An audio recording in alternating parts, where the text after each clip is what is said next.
1945 September 10 യുഎസിലെ കൊളറാഡോയിൽ Lloyd Olsen എന്ന കർഷകനും അദ്ദേഹത്തിന്റെ ഭാര്യയും തങ്ങളുടെ ഫാമിലെ 50ഓളം കോഴികളെ അറുക്കുകയുണ്ടായി.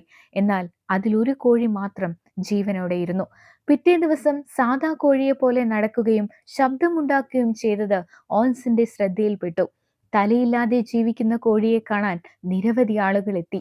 പരീക്ഷണശാലകളിലും പ്രദർശനത്തിലും മാസികകളിലും പ്രസിദ്ധിയാർജിച്ച മൈക്ക് എന്ന കോഴിയെ വെച്ച് ഓൺസൺ കോടികൾ സമ്പാദിച്ചു. 18 മാസത്തോളം ജീവിച്ച ഈ കോഴിയുടെ അതിജീവനത്തിന് ഉള്ള രഹസ്യം ഇതാണ്. ശരീരത്തിൽ നിന്ന് തലച്ചോർ വേർപെട്ടെങ്കിലും കുറച്ചു സമയത്തേക്ക് സ്പൈനൽ കോഡ് സർക്യൂട്ടുകളിൽ ഓക്സിജൻ നിലനിൽക്കും.